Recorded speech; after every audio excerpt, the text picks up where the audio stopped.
ठीक है, तो आज का जो आपका पहला प्रश्न है, जिन्होंने भी सब्सक्राइब नहीं किया है वो सब्सक्राइब करना है, बेल आइकन को भी आपको दबाना है। ठीक है, स्टार्ट करते हैं दोस्तों आज का ये वीडियो। महत्वपूर्ण है, आज आपको बताना है कि मध्य प्रदेश में सर्वाधिक बोली जाने वाली बोली है वो कौन सी बोली है। आपका जो आज का पहला प्रश्न है 2 सेकंड लगेंगे आपको बताने में, है ना। मध्य प्रदेश में सर्वाधिक बोली जाने वाली कौन सी है? ब्रजभाषा, बुंदेली, मालवी या फिर इनमें से कोई नहीं?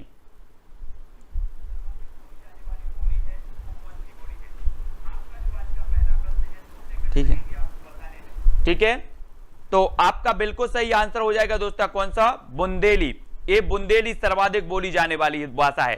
ठीक है, अब बोली से दोस्तों आपको एक चीज याद रखनी है, सबसे बड़ी बात है कि जो अपभ्रंश है, अपभ्रंश से अपना हिंदी का उद्भव हुआ है। ठीक है, लेकिन आपको याद रख लेना है सौरसेनी अपभ्रंश से जो उद्भव हुआ है वो हुआ है पश्चिमी हिंदी का। ठीक है, अब पश्चिमी हिंदी की दोस्तों 5 उपबोलियां हैं, 5 उपबोलियां। आपसे पूछा जाता है निम्न में से बताइए कौन सी पश्चिमी हिंदी की बोली है।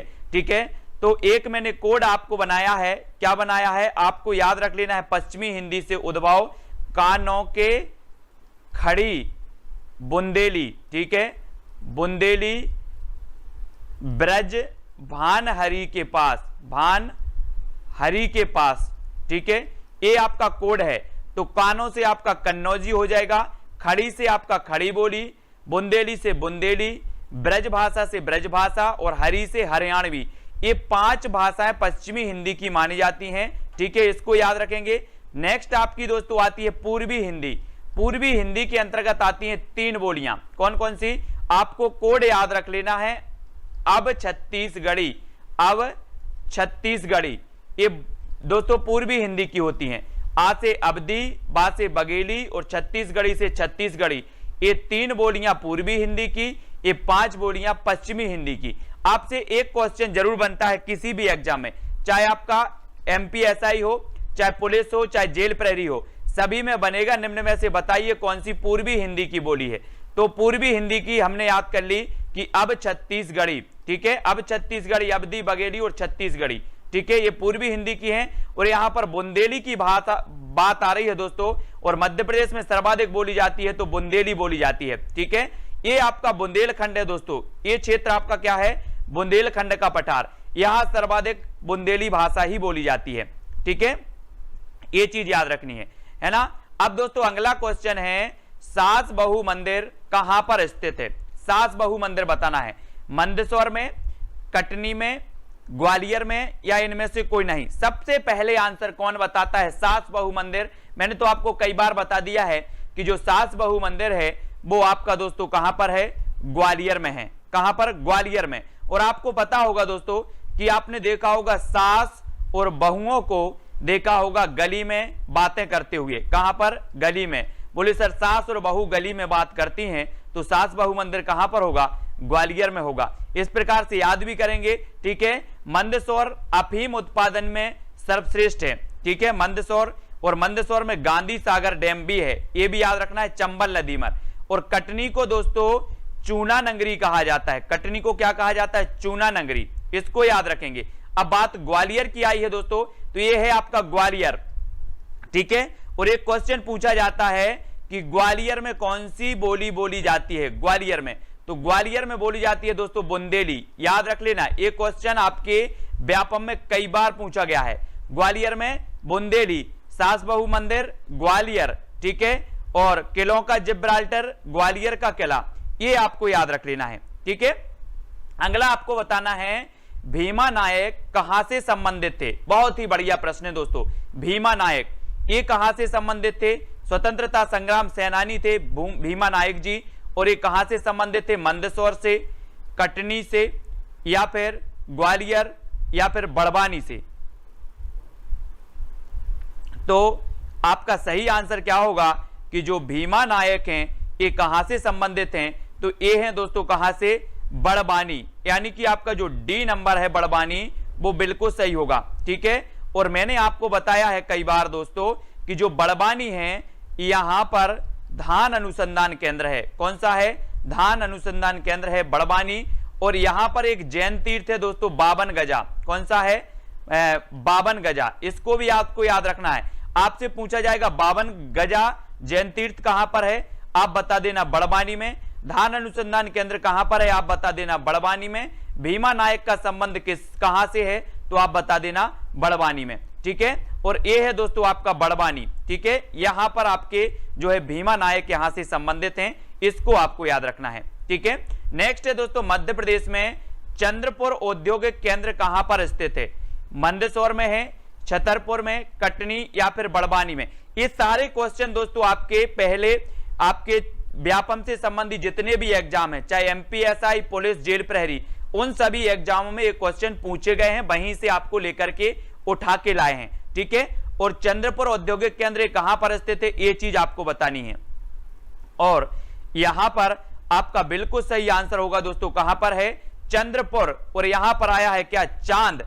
और चांद को हमें छत के ऊपर जाकर देखना है। कहां पर? छत के ऊपर जाकर चांद को देखना है। तो चंद्रपुर औद्योगिक केंद्र कहां पर हो जाएगा? छतरपुर में हो जाएगा, यानी बी नंबर आपका बिल्कुल सही हो जाएगा। ठीक है, छतरपुर प्रथम शिल्पग्राम भी कहलाता है दोस्तों, प्रथम शिल्पग्राम छतरपुर। खजुराहो के मंदिर छतरपुर। ठीक है, तो ये छतरपुर के बारे में आपको याद रख लेना है ना। और चंद्रपुर औद्योगिक केंद्र भी कहां पर है? छतरपुर में है। ठीक है, तो बी नंबर आपका यहां पर बिल्कुल सही होगा। और ए है दोस्तों आपका छतरपुर। ठीक है, इसको याद रखेंगे। नेक्स्ट है भोपाल गैस त्रासदी में रिसने वाली गैस कौन सी थी? भोपाल गैस त्रासदी आपको पता होगा दोस्तों कि 2-3 दिसंबर, यानी कि 2 दिसंबर की रात, यानी कि 2-3 दिसंबर 1984 को ये भोपाल गैस दुर्घटना हुई थी। ठीक है, अब ये भोपाल गैस दुर्घटना हुई थी दोस्तों 1984 को, तो इसमें कौन सी गैस का रिसाव हुआ था, ये कई बार एग्जाम में पूछा गया। ठीक है, और इसको याद रख लेना है कि जो भोपाल गैस त्रासदी है, इसमें सभी ने जो उत्तर बताया है वो क्या बताया है?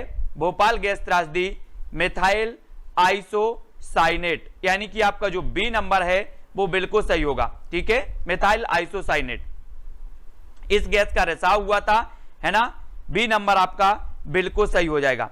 ठीक है, अगला क्वेश्चन आपको बताना है, और कौन सा है? ये आपका भोपाल है, ये घटना भोपाल में हुई थी। ठीक है, कौन सी? भोपाल गैस दुर्घटना 1984। मालवा के पठार की सबसे ऊंची चोटी कौन सी है दोस्तों? मालवा के पठार की आपको बताना है। जब तक मैं आपको बता दूं, सतपुड़ा पर्वत श्रेणी की सबसे ऊंची चोटी धूपगढ़, यानी कि इसकी 1350 मीटर इसकी ऊंचाई है। ठीक है, इसको याद रखेंगे। ये मध्य प्रदेश की सर्वोच्च चोटी है धूपगढ़। ठीक है, फिर बुंदेलखंड के पठार की बात आती है, तो बुंदेलखंड के पठार की सर्वोच्च चोटी सिद्ध बाबा है। अरावली पर्वत की सर्वोच्च चोटी गुरु शिखर है। तो मालवा के पठार की आपसे पूछा गया, तो आपका राइट आंसर हो जाता है क्या? सिगार। सिगार, यानी कि जो आपका ए नंबर है वो बिल्कुल सही हो जाएगा। ठीक है, सिगार मालवा के पठार की सर्वोच्च चोटी मानी जाती है, और ए नंबर जिन्होंने भी बताया है उनका आंसर बिल्कुल सही होगा। ठीक है, इसको याद रखेंगे। और दोस्तों ये है आपका, ये आप देखें, ये आपका बुंदेलखंड का पठार, जिसकी सर्वोच्च चोटी कौन सी है? सिद्ध बाबा। कौन सी है? सिद्ध बाबा।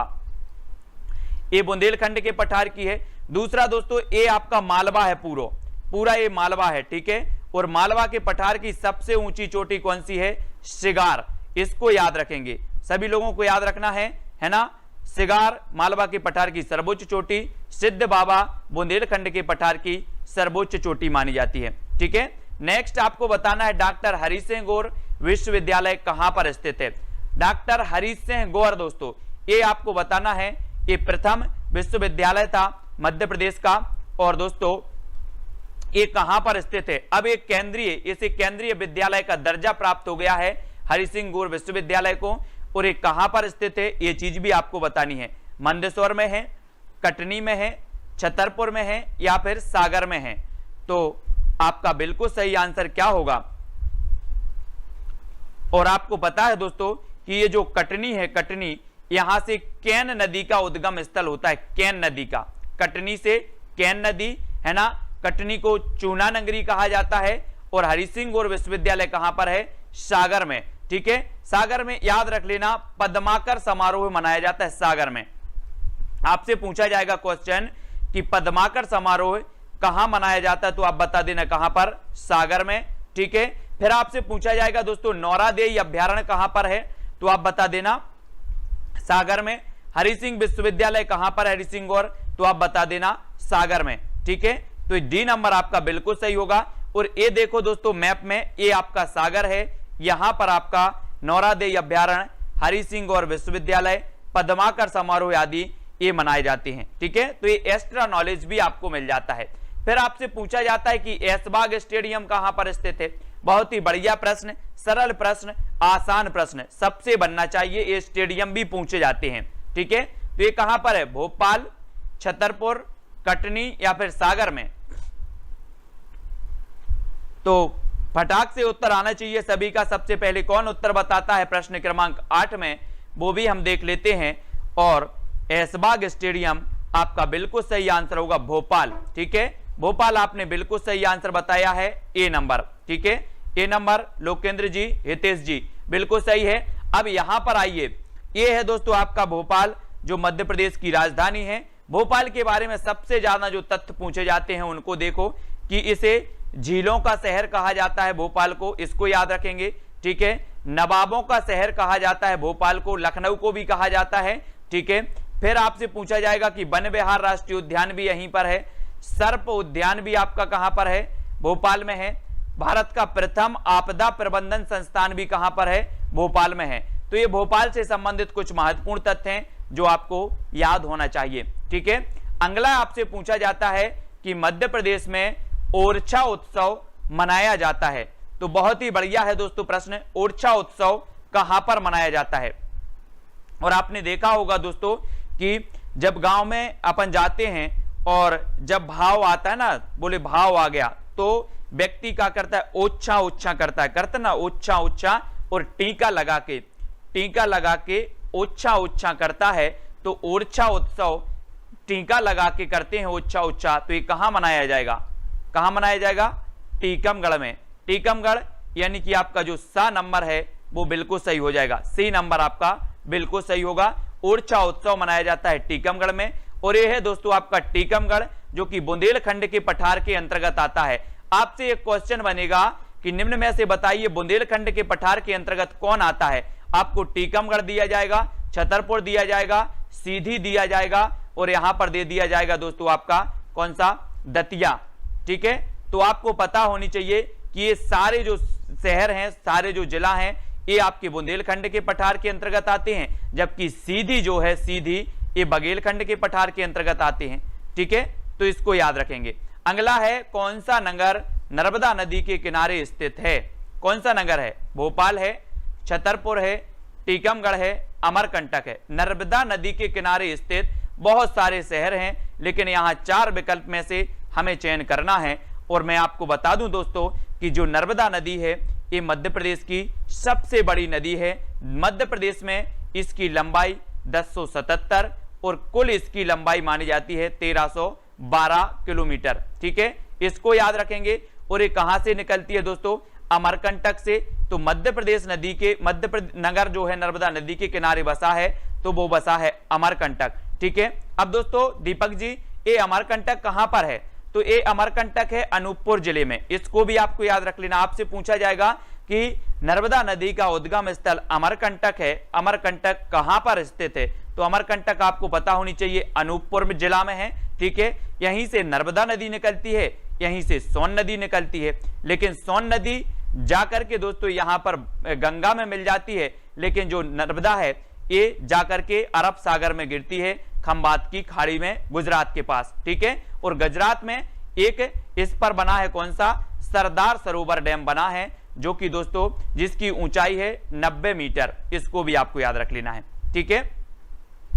नेक्स्ट है इंदौर किस नदी के किनारे स्थित है। इंदौर, ये क्वेश्चन कई बार पूछा गया प्रश्न क्रमांक 11 का, और बहुत सारे लोग गलत करके आए हैं इसका, क्योंकि ये चीज आपको पता नहीं है। इंदौर के निकट से काकरी वर्णी से क्षिप्रा नदी निकलती है, आपको पता है। तो बहुत सारे लोग क्षिप्रा लगा देते हैं, लेकिन क्षिप्रा नदी के किनारे कौन सा शहर स्थित है, उज्जैन, ठीक है। इंदौर जो है वो किस नदी के किनारे स्थित है आपको बताना है। और आपको पता है दोस्तों कि जो माही है ये धार में बहती है ना, धार जिला की नदी है ये माही, ये धार में बहती है, ठीक है। चंबल दोस्तों ये जानापाव से निकलती है और यमुना की सहायक नदी है, ठीक है। और आपका यहां पर 11 का बिल्कुल सही आंसर होगा खान नदी, जो है इंदौर खान नदी के किनारे स्थित है। और ए नंबर जितेंद्र जी ने, है ना, महिर जी ने बिल्कुल सही बताया है, योगेश जी ने, बहुत बढ़िया, ए नंबर आपका बिल्कुल सही हो जाएगा। और ए है दोस्तों आपका इंदौर, जो खान नदी के किनारे स्थित है। कपड़ा नगरी इसे कहा जाता है, ठीक है। और दोस्तों इसे अहिल्या नगरी भी कहा जाता है ना। और यहां पर अहिल्याबाई विश्वविद्यालय भी है, कहां पर, इंदौर में, है ना। नेक्स्ट है दर्दी जलप्रपात किस नदी पर बना है। बहुत ही बढ़िया प्रश्न है दोस्तों, यहां पर दर्दी जलप्रपात। 4 विकल्प हैं आपके, पहला है खान, दूसरा नर्मदा, तीसरा चंबल और चौथा है माही। और प्रश्न क्रमांक 12 का उत्तर बताना है। योगेश जी इंदौर से हैं, इसलिए इन्हें ज्यादा पता है कि खान नदी किनारे स्थित है इंदौर। और दर्दी जलप्रपात ये किस नदी पर बना है, ये उत्तर आपको बताना है दोस्तों। तो ये बना है कहां पर, नर्मदा नदी पर, ठीक है, नर्मदा। और दर्दी से बनेगा आपका क्या, दर्द। और अगर आप बोलते ना कि अगर कहीं आपको दर्द हो रहा है तो नर्मदा माई का जल पी लो, दर्द हो रहा है तो नर्मदा माई का जल पी लो, सब दर्द खत्म हो जाएंगे। तो ये दर्दी जो है दोस्तों ये नर्मदा पर बनेगा, है ना। किसी को दर्द हो रहा है, क्या दर्द हो तो नर्मदा माई का जल पी लेना है। तो ये दर्दी जलप्रपात नर्मदा नदी, ठीक है, इसको याद रखेंगे। अगला क्वेश्चन है दोस्तों कि अप्सरा जलप्रपात कहां स्थित है। अप्सरा प्रश्न क्रमांक 13 का हम याद भी करते चलते हैं, कुछ ट्रिक जो निकलती है वो आपको बताते चलते हैं ताकि आपको याद हो जाए, रट जाए। अब अप्सरा बताना है, अप्सरा। और ये अप्सरा जलप्रपात कहां पर है, अमरकंटक में, बैतूल में, जबलपुर या फिर पचमणी। और आपको पता है दोस्तों कि मध्य प्रदेश का एकमात्र हिल स्टेशन माना जाता है पचमणी को, है ना, पचमणी को माना जाता है हिल स्टेशन। और दोस्तों यहां पर पर्यटकों का स्वर्ग कहा जाता है। और यहां पर अप्सराएं बहुत आती हैं, कहां पर, पचमणी में। याद रख लेना, अप्सराएं कहां पर आती हैं, पचमणी में आती हैं। बोले सर अप्सरा तो पचमणी में आती हैं, यहां पर्यटक बनकर इसको पर्यटकों का स्वर्ग कहा जाता है। यहीं पर धूपगढ़ स्थित है। और पचमणी में दोस्तों आपका जो आरक्षक है ना, जो पुलिस वाले आरक्षक बनते हैं, उनका आरक्षक प्रशिक्षण केंद्र भी पचमणी में है ना। तो यहां पर बी नंबर आपका बिल्कुल सही हो जाएगा, अप्सरा जलप्रपात पचमणी। अप्सराएं कहां आती हैं, पचमणी में। और पचमणी आपका कहां पर है, होशंगाबाद में, ठीक है। और होशंगाबाद में आपका दोस्तों सतपुड़ा राष्ट्रीय उद्यान है, जिसे टाइगर रिजर्व में शामिल किया गया है, ठीक है। और पवार खेड़ा यहां पर गेहूं अनुसंधान केंद्र भी है होशंगाबाद में, ठीक है, इसको याद रखेंगे। और बोरी अभ्यारण्य भी कहां पर है, होशंगाबाद में, ठीक है। पांचालगढ़ किसका प्राचीन नाम है दोस्तों, पांचालगढ़ अमरकंटक का है, पचमणी का है, बैतूल या फिर जबलपुर का। सभी लोग बताएंगे दोस्तों पांचालगढ़ किसका प्राचीन नाम है। प्रश्न क्रमांक अपना 14 है। और पांचाल आ रहा है, यानी कि 5 आ रहा है, यहां भी 5 आ रहा है और यहां भी 5 आ रहा है। तो पांचालगढ़ पचमणी का ही दोस्तों जो है प्राचीन नाम है, पुराना नाम है। और बी नंबर यहां पर आपका बिल्कुल सही हो जाएगा, ठीक है। तो पचमणी के बारे में भूलना नहीं है, यहां पर अप्सरा जो है जलप्रपात भी है, ठीक है। और नेक्स्ट है दोस्तों मध्य प्रदेश की गंगा किस नदी को कहा जाता है। दोस्तों एक चीज और बता दूं मैं, यहां पर महादेव की गुफा भी है, महादेव की गुफा है एक, कहां पर, पचमणी में। कहते हैं कि जब महादेव को किसने, भस्मासुर ने, किसने इनके पीछे पड़े थे, हाथ रख रहे थे, तो यहीं पर महादेव इस गुफा में छिप गए थे, कहां पर, पचमणी के वहां पर। तो यहां पर एक महादेव गुफा भी है ना। तो घूम के आना बहुत ही बढ़िया है। और मध्य प्रदेश की गंगा किस नदी को कहा जाता है, ये चीज आपको बतानी है। 4 विकल्प है, प्रश्न क्रमांक 15 है और उत्तर भी आपके हाथ में है। जब तक मैं आपको बता दूं दोस्तों कि जो मध्य प्रदेश की गंगा कहा जाता है वो कहा जाता है बेतवा को। और बेतवा कहां से निकलती है, तो ये निकलती है दोस्तों कुम्हरा गांव से। कहां से निकलती है, कुम्हरा गांव रायसेन से निकलती है ये बेतवा नदी। इसे मध्य प्रदेश की गंगा कहा जाता है। नर्मदा को मध्य प्रदेश की जीवन रेखा कहा जाता है। ये क्षिप्रा काकरी वर्णी पहाड़ी से निकलती है। और क्षिप्रा नदी के किनारे हमारा जो उज्जैन शहर है वो बसा हुआ है। और यहीं पर दोस्तों कुंभ का मेला भी लगता है, ठीक है। कुंभला, ये भी आपको याद रखना है, ठीक है। नेक्स्ट बताना है दोस्तों ये रायसेन, ये आपका बिल्कुल सही होगा। नेक्स्ट है गेहूं का भंडार कहा जाता है तो किसे कहा जाता है? बघेलखंड को, मालवा को, बुंदेलखंड को, या फिर रीवा पन्ना के पठार को। दोस्तों आपको पता है कि मध्य प्रदेश में सर्वाधिक काली मिट्टी पाई जाती है। कौन सी मिट्टी? काली मिट्टी। अब मैं आपसे अगर पूछूं कि काली मिट्टी का रंग काला क्यों होता है, तो आप बताओगे सर कि काली मिट्टी का काला रंग इसलिए होता है क्योंकि इसमें लोह तत्व की अधिकता होती है, इसलिए इसका रंग काला हो जाता है, ठीक है।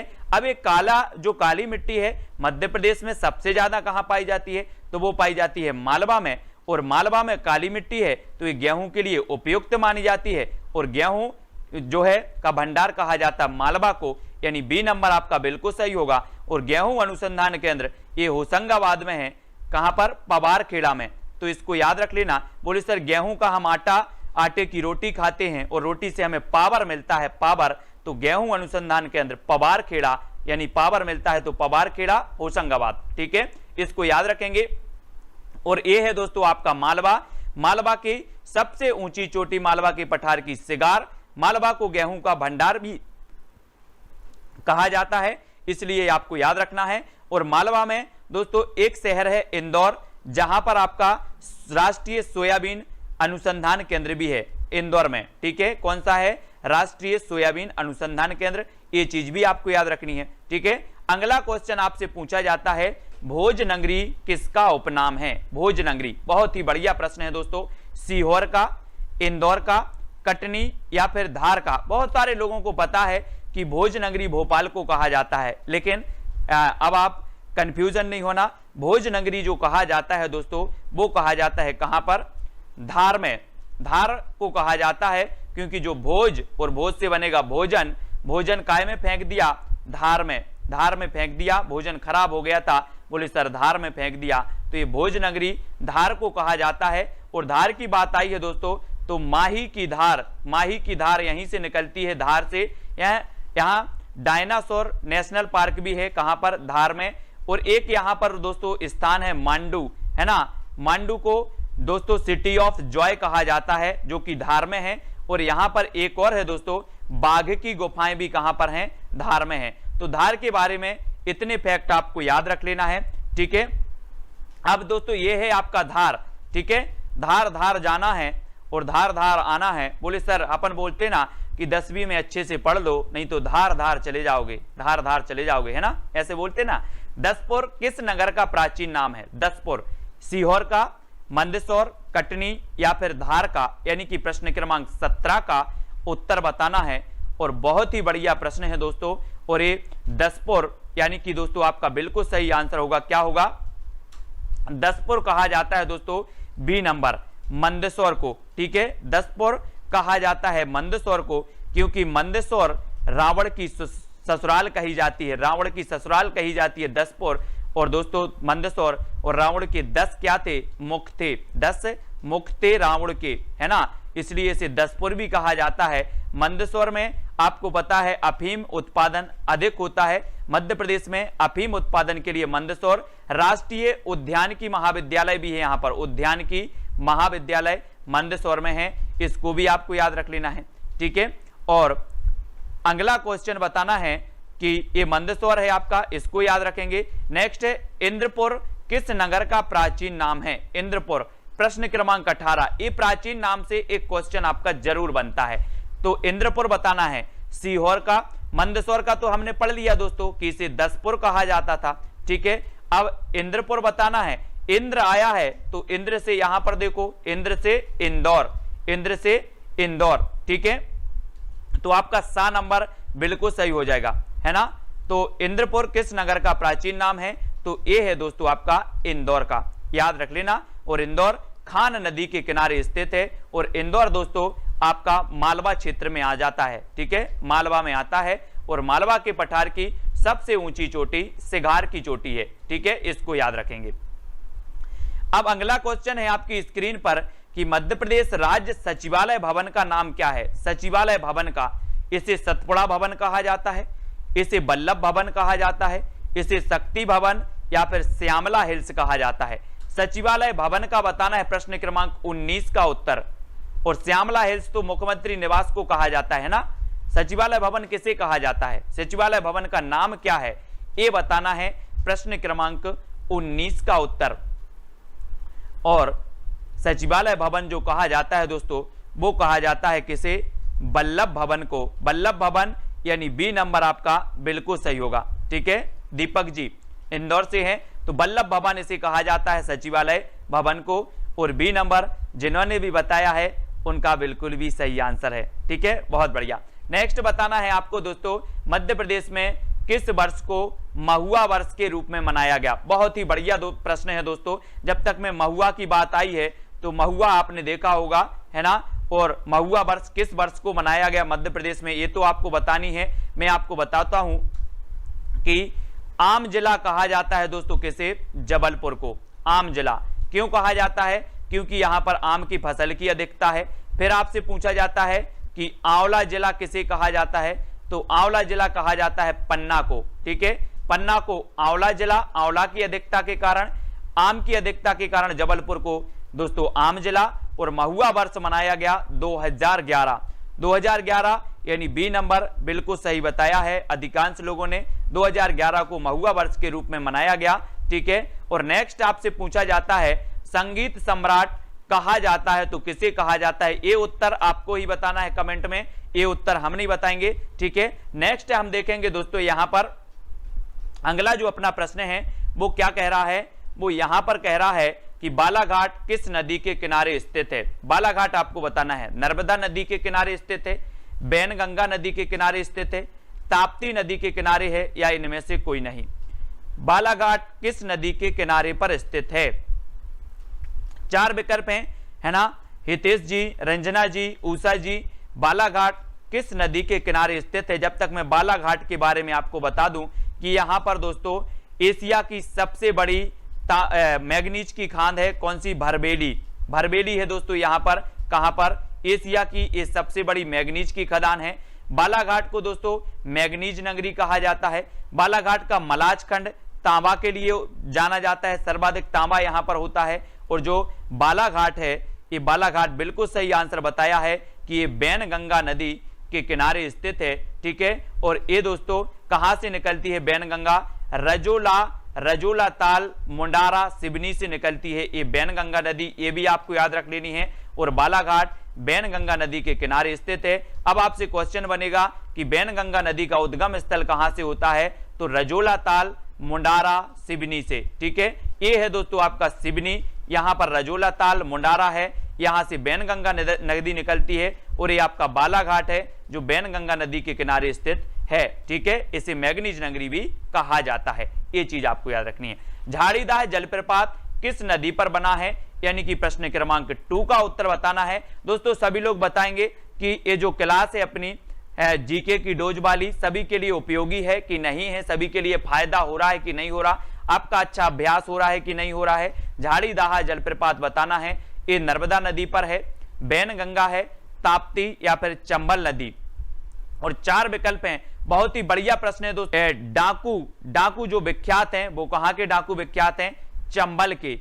और डाकू काय के पीछे छिप जाते हैं, झाड़ी के पीछे छिप जाते हैं। बोले सर चंबल के डाकू प्रसिद्ध हैं और चंबल के डाकू झाड़ी के पीछे छिप जाते हैं, तो झाड़ीदाह जो जलप्रपात होगा वो कहां पर होगा, चंबल नदी में बना होगा। ठीक है, यानी जो डी नंबर है वो बिल्कुल सही होगा। ठीक है, बात करते हैं दोस्तों नर्मदा नदी की। नर्मदा नदी में कपिलधारा जलप्रपात है, ठीक है, मंदार जलप्रपात है, फिर आता है दोस्तों सहस्त्रधारा जलप्रपात, दर्दी जलप्रपात, धुआंधार जलप्रपात, ये सभी नर्मदा नदी पर बने हैं। और ये झाड़ीदाह जलप्रपात चंबल नदी पर बना है। चंबल नदी निकलती है दोस्तों कहां से, इंदौर के निकट से, जाना पाव पहाड़ी से निकलती है। और ये चंबल नदी जब मंदसौर में पहुंचती है तो यहां पर एक गांधी सागर डैम बना है। ठीक है, जब ये राजस्थान में पहुंचती है तो यहां पर जवाहर सागर डैम बना है। और दोस्तों यहां पर कोटा बैराज भी बना है। और ये मध्य प्रदेश और राजस्थान के बीच सीमा भी बनाती है, कौन सी नदी, चंबल नदी। और यहां से जाकर के यमुना में मिल जाती है, यानी कि ये यमुना की सहायक नदी है, कौन सी, चंबल नदी। तो इसको आपको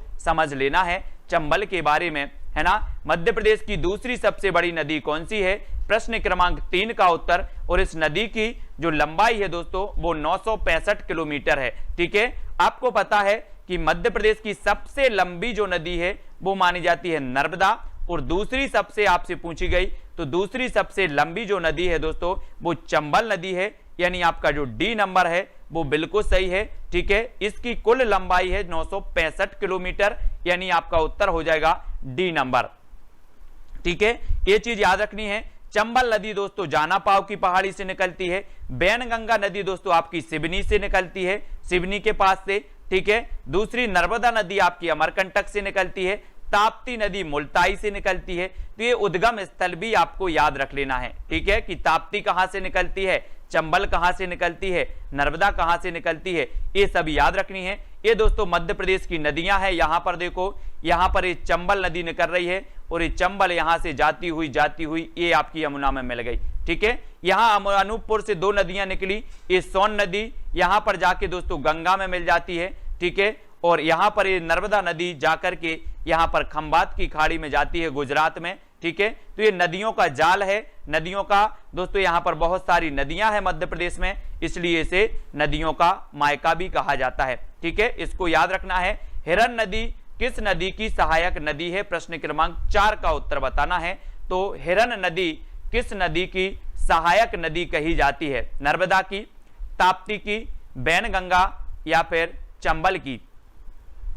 तो प्रश्न क्रमांक 4 का उत्तर हमें बताना है। एमपीजी के अगर आप निरंतर एक क्लास अटेंड करते हैं तो एमपीजी के आपको चुटकियों में रट जाएगा, आपको खुद पता नहीं होगा कि एमपीजी के हमें कितना आता है, कितना ट्रिक से पढ़ लिया, कितना अभ्यास कर लिया। और हिरन नदी जो है दोस्तों ये नर्मदा की सहायक नदी है। ठीक है, यानी आपका ए नंबर बिल्कुल सही हो जाएगा। हिरन नदी नर्मदा की सहायक नदी मानी जाती है।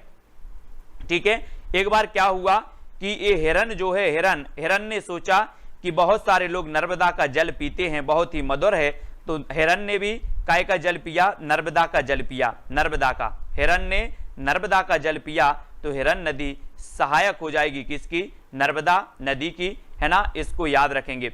और ये दोस्तों आपकी मुल्ताई जो है बैतूल में है मुल्ताई, और यहां से आपकी ताप्ती नदी भी निकलती है। ठीक है, और ये दोनों ही नदियां दोस्तों नर्मदा और ताप्ती ये डेल्टा नहीं बनाती। आपसे क्वेश्चन बनता है कि निम्न में से बताइए कौन सी 2 नदियां डेल्टा नहीं बनाती, तो नर्मदा और ताप्ती नहीं बनाती। नर्मदा निकलती है अनूपपुर और ताप्ती निकलती है बैतूल के, कहां से, मुल्ताई से, इसको याद रखेंगे।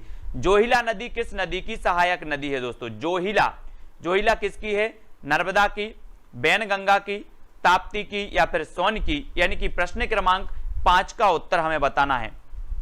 और इस सहायक नदियां भी पूछी जाती हैं, आपको याद रखना है। हमने दोस्तों क्या पढ़ गया, क्या पढ़ा था हमने पढ़ा था कि जो जोहिली नदी है किस नदी की सहायक नदी है, तो वो होती है दोस्तों आपकी सोन नदी।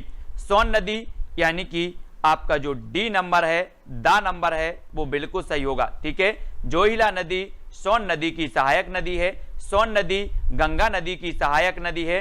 ठीक है, याद रखना, सोन नदी अमरकंटक से निकलती है और सोन नदी पर दोस्तों एक बांध बना है, बाण सागर बांध। ठीक है, बाण सागर बांध आपको याद रख लेना है, बहुत ही बढ़िया बाण सागर बांध है। ठीक है, और अगला क्वेश्चन आपको बताना है कि दोस्तों मध्य प्रदेश का सबसे बड़ा जलप्रपात कौन सा है। ये तो क्वेश्चन पूछा ही जाता है। जलप्रपात हमने बहुत साले पढ़ रहे, बोले सर झाड़ीदाहा जलप्रपात अपना किसका है, चंबल नदी पर। ठीक है, और आपका दूसरा है, बोले सर नर्मदा नदी में कौन कौन से बनते हैं आपके धुआंधार है, सहस्त्रधारा है, कपिलधारा है, मंदार है, ये नर्मदा नदी पर बनते हैं। लेकिन अगर आपसे पूछा जाए कि दोस्तों मध्य प्रदेश का सबसे बड़ा जलप्रपात कौन सा है, तो आप बता दोगे चचाई जलप्रपात है। और चचाई जलप्रपात किस नदी पर बना है, तो ये बना है दोस्तों किस पर, बीहड़ नदी पर। इसको भी आपको याद रख लेना है, बीहड़ नदी पर चचाई जलप्रपात बना है, इसको याद रखना है। और दोस्तों ये कहां पर है, रीवा में, चचाई जलप्रपात रीवा में बीहड़ नदी पर बना है, इसको याद रख लेना। और रीवा को मैंने आपको कई बार बताया कि इसको सफेद शेरों की भूमि कही जाती है। ठीक है, और सफेद शेर मध्य प्रदेश में कहां पाए जाते हैं, तो बांधवगढ़ राष्ट्रीय उद्यान में पाए जाते हैं। और ये बांधवगढ़ कहां पर है, तो बांधवगढ़ आपका उमरिया में है। ठीक है। और ये बांधवगढ़ दोस्तों 32 पहाड़ियों से घिरा हुआ राष्ट्रीय उद्यान माना जाता है, ठीक है। तो इतनी चीजें आपको यहां से याद रखनी है। फिर आंसर बता देना है कि सैलाना अभ्यारण्य कहां पर स्थित है। बहुत ही बढ़िया है दोस्तों, है ना। आपको पता है कि नौरादेई अभ्यारण्य सबसे बड़ा है, सैलाना सबसे छोटा है, और सैलाना कहां पर है, तो उत्तर आपको ही लिखना है उमरिया में। उमरिया में तो हमने पढ़ा था कि उमरिया में बांधवगढ़ है, तो उमरिया में तो आपका सैलाना है नहीं, ठीक है। और सैलाना कहां पर है, तो सैलाना आपको बताना है, और सैलाना सभी लोगों ने बताया कि सर रतलाम में है। रतलाम में एक फैक्ट और आता है कि अंगूर अनुसंधान केंद्र कहां पर है, रतलाम में, ठीक है। बात करें इंदौर की, तो इंदौर में राला मंडल है, राला मंडल। राला मंडल कहां पर है, राला मंडल अभ्यारण्य इंदौर में है, इसको भी आपको याद रखना है, ठीक है। तो सैलाना अभ्यारण्य ये है आपका दोस्तों रतलाम, और ये रतलाम मालवा क्षेत्र में आता है, कहां पर, मालवा में, इसको याद रखेंगे, ठीक है। नेक्स्ट है मध्य प्रदेश होलकर स्टेडियम कहां पर स्थित है। होलकर स्टेडियम उमरिया में है, देवास में है, रतलाम में, या फिर इंदौर। यानी कि प्रश्न क्रमांक 8 का चयन करना है। सभी लोग वीडियो को लाइक जरूर किया करें, ठीक है। बहुत सारे लोग लाइक नहीं करते हैं, सभी को लाइक करना है ना। और होलकर स्टेडियम जो है आपका दोस्तों वो इंदौर में है, इंदौर, यानी कि डी नंबर आपका बिल्कुल सही होगा। लाइक करने में आपको कोई पैसे नहीं लगते, कोई कुछ नहीं लगता, तो सभी लोग लाइक किया करें, है ना। हमारा और आपका कॉम्बिनेशन बने रहे, आप लाइक करो, शेयर करो, सब्सक्राइब करो, अपने मित्रों तक लेके आ आओ, और हम आपको बहुत सारी मेहनत करके आपको जीके याद करवाएंगे, है ना, बहुत सारी चीजें याद करवाएंगे। तो कॉम्बिनेशन बनना चाहिए दोस्तों। बोले सर कुछ हमें आप दो, हम आपको देते हैं, तो दोनों का क्या बनेगा, लेन देन अच्छा चलता रहेगा। इसलिए लाइक शेयर सब्सक्राइब सब लोग करेंगे, है ना। माखनलाल चतुर्वेदी समारोह कहां पर मनाया जाता है दोस्तों। इन माखनलाल की जब भी बात आती है मुझे एक चीज बहुत ही बढ़िया याद आ जाती है दोस्तों, कि इनकी एक रचना है हेमतरंगिणी। हेमतरंगिणी रचना है दोस्तों। आपको पता है कि साहित्य के क्षेत्र में साहित्य अकादमी पुरस्कार दिया जाता है, और सबसे पहले माखनलाल चतुर्वेदी की रचना हेमतरंगिणी के लिए जो है ये साहित्य अकादमी पुरस्कार मिला था 1955 में, ठीक है। ये भी आपको याद रखने ना है। आपसे रचना भी पूछी जाएंगी, जेल प्रहरी में रचनाएं भी आपसे पूछी जाएंगी, एक या दो प्रश्न आपकी रचनाओं के भी आ जाएंगे। और माखनलाल चतुर्वेदी समारोह ये कहां पर मनाया जाता है, तो ये मनाया जाता है दोस्तों आपका खंडवा में, ठीक है। खंडवा में मनाया जाता है, इसको भी आपको याद रखना है, ठीक है ना। आपने वो गाना सुना होगा, कौन सा, माखन दे दे मैया मोरी भूख लगी, सुना है सभी लोगों ने, बहुत बढ़िया है दोस्तों। और पता है कि जो माखन है इसके खंड खंड बनाते थे, जब श्री कृष्ण जी माखन चुराते थे तो इसके विभिन्न ऐसे खंड बनाते थे, क्योंकि ये अपने मित्रों को ले जाते थे खंड खंड बना के। तो माखनलाल चतुर्वेदी समारोह खंडवा में मनाया जाएगा, और बी नंबर आपका बिल्कुल सही है। और खंडवा में ओमकारेश्वर राष्ट्रीय ओमकारेश्वर का मंदिर भी स्थित है, मंदार जलप्रपात भी यहीं पर स्थित है। एक क्वेश्चन और आता है दोस्तों, पुनासा डैम, पुनासा डैम कहां पर है, तो पुनासा डैम भी खंडवा में है, इसको याद रखेंगे सभी लोग, ठीक है। अब दोस्तों ये है आपका खंडवा, इसको याद रखेंगे। ध्रुपद समारोह कहां मनाया जाता है, ये तो कई बार पूछा गया है दोस्तों। ध्रुपद समारोह उमरिया में, खंडवा में, भोपाल में, या फिर देवास में। यहां पर आपके 4 विकल्प में से आपको चयन करना है कि जो ध्रुपद समारोह है ये कहां पर मनाया जाएगा। दीपक जी मालवीय, नहीं सुना है तो एक बार सुन लेना, बहुत ही बढ़िया, है ना। ये संगीत है, भजन है ना, उसको सुन लेना। ध्रुपद समारोह कहां मनाया जाता है, तो याद रख लेना ध्रुपद, यानी कि हमें नहीं लगता कि ध्रुव की बात कर रहे हैं, ध्रुव। और ध्रुव 2 होते हैं दोस्तों, एक दक्षिणी ध्रुव, एक उत्तरी ध्रुव। काय के होते हैं, भोपाल के, यानी कि भू के होते, भू के, तो भू से आपका भोपाल बनेगा, और डी नंबर आपका बिल्कुल सही होगा। और ऐशबाग स्टेडियम भी कहां पर है, भोपाल में है। ध्रुपद समारोह भी मनाया जाता है भोपाल में। झीलों की नगरी कहा जाता है भोपाल। वन विहार राष्ट्रीय उद्यान भोपाल, नवाबों का शहर भोपाल, सर्प राष्ट्रीय उद्यान भोपाल, आपदा प्रबंध संस्थान भोपाल, वन प्रबंध संस्थान भोपाल। तो भोपाल के बारे में जितने भी तथ्य हैं वो आपको मैं कई बार बताऊंगा, तो आपको रट जाएंगे, याद हो जाएंगे, ठीक है। मोहम्मद गौस का मकबरा कहां पर स्थित है, मोहम्मद गौस, यानी कि 11 का उत्तर उमरिया में है, ग्वालियर में है, देवास में है, या फिर भोपाल में। आपने यहां पर आया गोस, गौस, और गौस से नहीं लग रहा आपको बॉस, बॉस, है ना। और बॉस लोग आपको पता है गलियों में घूमते मिल जाते अपन को, बॉस लोग। बोले सर बॉस तो गलियों में घूमते हैं, गलियों में घूमते हैं, तो मोहम्मद गौस का मकबरा कहां पर होगा, कहां पर होगा, ग्वालियर में। ठीक है, मोहम्मद गौस का मकबरा ग्वालियर में है और तानसेन का मकबरा भी ग्वालियर में है, ये भी आपको याद रख लेंगे। और ग्वालियर को तानसेन नगरी भी कहा जाता है, तानसेन नगरी, ये भी आपको याद रख लेना है। ठीक है, वेरी गुड। किसने बताया 5 पहाड़ियों से, माहिर जी, बहुत बढ़िया सूर्यवंशी, ये 5 पहाड़ियों से घिरा हुआ है और याद रखना। और ये आपका ग्वालियर है, ग्वालियर में बुंदेली बोली बोली जाती है। ग्वालियर के किला को जिब्राल्टर कहा जाता है और जो मध्य प्रदेश का सर्वोच्च न्यायालय है इसकी 2 खंडपीठ, एक इंदौर में और एक ग्वालियर में है ना। और असरफी महल कहां पर स्थित है, यानी कि 12 का उत्तर बताना है। उमरिया में, मांडू में, देवास या फिर भोपाल में असरफी महल, है ना। और अगर दोस्तों आपको बहुत सारी असरफी मिल जाए, असरफी, तो आपका जो माइंड घूम जाएगा। बोले बहुत सारी असरफी मिल गई यार, माइंड घूम जाएगा। असरफी मिल जाए तो माइंड घूम जाएगा। तो ये असरफी महल कहां पर होगा, कहां पर होगा, भोपाल में कि मांडू में, कहां पर होगा, मांडू, है ना। क्योंकि असरफी मिल गई तो बोले सर मांडू में है और मांडी को क्या कहा जाता है, सिटी ऑफ जॉय कहा जाता है। ठीक है, और ये मांडू कहां पर है, तो ये मांडू है दोस्तों कहां पर, धार में, है ना, धार में है मांडू। और यहां पर असरफी महल भी है। ठीक है, उदयगिरी की गुफाएं कहां पर है दोस्तों, उदय, है ना, उदय को बताना है आपको। उदय, किसी भी चीज का उदय होगा दोस्तों तो आप बोलेंगे सर सूर्य पूर्व दिशा से उगता है, पूर्व दिशा से, है ना। और किसी भी चीज का उदय हो तो हमें विदेश में नहीं करवाना है, अपने ही देश में करवाना है ना। उदय हो रहा है तो विदिशा, बोले सर विदिशा में उदय, विदिशा में उदय, तो ए नंबर आपका बिल्कुल सही है, विदिशा। ठीक है, इसको याद रख लेना। मांडू ये धार में है। ठीक है, और नेक्स्ट आपको बताना ये है दोस्तों आपका विदिशा, विदिशा है यहां पर। नेक्स्ट है ओरछा का दुर्ग कहां पर स्थित है, ओरछा का दुर्ग।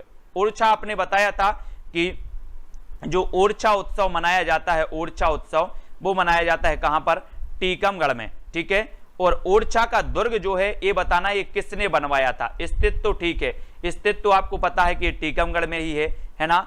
और सांची 7 किलोमीटर दूर है, लेकिन सांची रायसेन में आता है ना। और ओरछा समारोह मनाया जाता है, ओरछा उत्सव मनाया जाता है टीकमगढ़ में। ओरछा का दुर्ग स्थित पूछा गया तो ओरछा का दुर्ग स्थित है टीकमगढ़ में। और ओरछा का दुर्ग जो बनाया था वो किसने बनाया था, वीरसिंह ने। अब दोस्तों याद रख लेना, टीकमगढ़ यानी कि टीका, टीकमगढ़ को कैसे याद रखोगे, टीका लगा के याद करना है ना। और आपने देखा होगा ओरछा करते ना टीका लगा के, तो ओरछा टीका और वीर लोग क्या लगाते हैं, टीका लगाते हैं, वीर लोग टीका लगाते हैं। और टीकमगढ़ में ये ओरछा का दुर्ग है तो वीरसिंह देव इसे बनवाएंगे, इसको याद रखेंगे। और जो सूरज सेन है दोस्तों, सूरज सेन, इन्होंने ग्वालियर के किला का निर्माण करवाया था। किसने, सूरज सेन ने, इसको भी याद रखेंगे। ओरछा के किले का निर्माण वीरसिंह ने और सूरज सेन ने करवाया था ग्वालियर के किला, जिसे पूर्व का जिब्राल्टर कहा जाता है और उसमें गुजरी महल भी है। ठीक है, और ये आपका टीकमगढ़ है, टीकमगढ़। तेली का मंदिर कहां पर स्थित है, 15, ये मंदिर पूछे जाते हैं दोस्तों एमपी एग्जाम में। पटवारी का जब एग्जाम हुआ तो बहुत सारे मंदिर पूछे जाते थे, है ना। और यहां पर बताना है जितेंद्र जी, तेली का मंदिर कहां पर स्थित है, विदिशा, ग्वालियर, देवास या फिर भोपाल में। प्रश्न क्रमांक 15 का उत्तर बताना है। और जितने लोग भी सक्रिय लोग ये दिख रहे हैं, 66 लोग सक्रिय लोग जो दिख रहे हैं, ये निरंतर बने रहें। ठीक है, और इनको बहुत ही बढ़िया याद होगा। और तेली का मंदिर जो है ये कहां पर स्थित होगा बताना दोस्तों।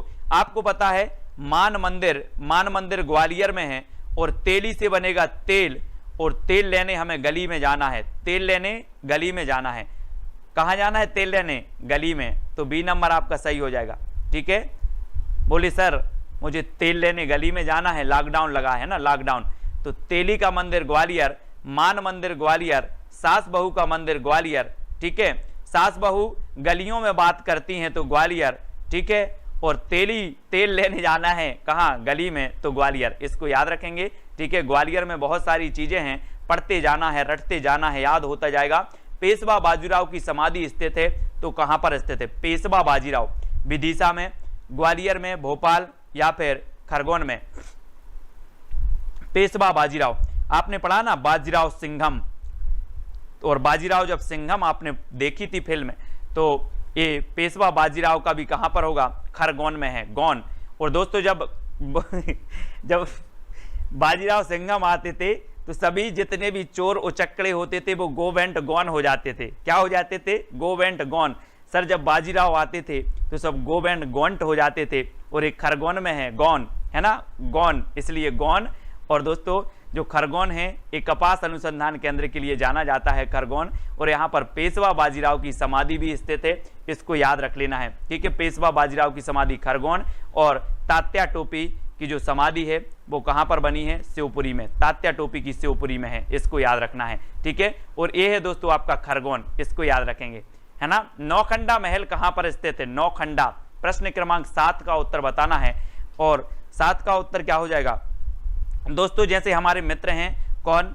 दीपक जी हैं, जितेंद्र जी हैं, योगेश जी हैं, इनने अपना महल बना दिया नौखंडा महल। नौखंडा महल बना दिया तो इनके जो मित्र थे बोले यार नौखंडा महल क्यों बना दिया? बोले मैं नौखंडा महल से चांद को देखूंगा, चांद को निहारूंगा। कहां से? नौखंडा महल से चांद को निहारूंगा। तो नौखंडा महल कहां पर स्थित होगा? कहां पर होगा? मैं देख रहा हूं सभी के चंदेरी। कहां पर है? चंदेरी में। तो हमारे योगेश जी बोले कि सर मैं नौखंडा महल से चांद को देखूंगा, तो चंदेरी में ये नौखंडा महल है। खूनी दरवाजा याद रख लेना, एक बुरहानपुर में भी है, एक चंदेरी में है। चंदेरी की साड़ियां बहुत प्रसिद्ध हैं, है ना। और याद रखेंगे चंदेरी के बारे में, जागेश्वरी देवी का मंदिर भी लगता है चंदेरी। और ये चंदेरी कहां पड़ता है दोस्तों? मध्य प्रदेश में। तो ये अशोकनगर जिले में पड़ता है, अशोकनगर जिले में, ठीक है, इसको याद रखेंगे। और मध्य प्रदेश में काली मिट्टी वाला प्रदेश कौन सा है? काली मिट्टी वाला, मैंने बता भी तो दिया है एक बार आपको, काली मिट्टी वाला बताना है। और इसे गेहूं का भंडार कहा जाता है। यहाँ पर काली मिट्टी ज्यादा है, काली मिट्टी का काला रंग लोहे तत्व की अधिकता के कारण होता है। काली मिट्टी उपजाऊ भी होती है, ठीक है। और काली मिट्टी जो पाई जाती है वो पाई जाती है मालवा के पठार में। मालवा यानी कि बी नंबर सही होगा। मालवा की सर्वोच्च चोटी कौन सी है? सिगार। सिगार याद रख लेना, सिगार मालवा, ठीक है। और यहां है दोस्तों आपका ये मालवा क्षेत्र है, मालवा, ठीक है, इसको याद रखेंगे, मालवा में है। तो अगला है नरबर का किला कहां पर स्थित है? नरबर शिवपुरी, जबलपुर, पन्ना या फिर टीकमगढ़ में। दोस्तों मैं आपको बता दूं कि एक मदन महल है कहां पर? जबलपुर में। मदन महल है जबलपुर में। नरबर का किला आपको बताना है। और जबलपुर के बारे में भी आपको याद रखना है कि इसे संस्कार धानी कहा जाता है जबलपुर को, ठीक है। और व्हीकल फैक्ट्री कहां पर है? जबलपुर में है। और दोस्तों यहां पर अंतरराष्ट्रीय मक्का और गेहूं अनुसंधान केंद्र है जबलपुर में, ठीक है। विकलांग पुनर्वास केंद्र कहां पर है? जबलपुर में। धुआंधार जलप्रपात कहां पर है? जबलपुर में। बंदर कूंदनी कहां पर है? जबलपुर में, ठीक है। वन अनुसंधान केंद्र कहां पर है? जबलपुर में है। और सर्वोच्च न्यायालय का मुख्यालय कहां पर है? जबलपुर में है। और नरबर का किला कहां पर है? तो नरबर का किला है शिवपुरी में। शिवपुरी को याद रख लेना, इसे शिवनगरी भी कहा जाता है। क्या कहा जाता है? शिवनगरी कहा जाता है, ठीक है दोस्तों, शिवपुरी को। और शिवपुरी में दोस्तों आपको पता है कि तात्या टोपी की समाधि स्थल बनी है। और शिवपुरी को प्रथम पर्यटन नगरी भी कहा जाता है, शिवपुरी को, इसको याद रखेंगे। शिवपुरी में दोस्तों माधव राष्ट्रीय उद्यान है। और माधव राष्ट्रीय उद्यान से आपका NH3 नेशनल पार्क भी निकलता है। आपसे पूछा जाता है कि NH3 नेशनल पार्क किस राष्ट्रीय उद्यान से निकलता है? तो ये माधव से निकलता है।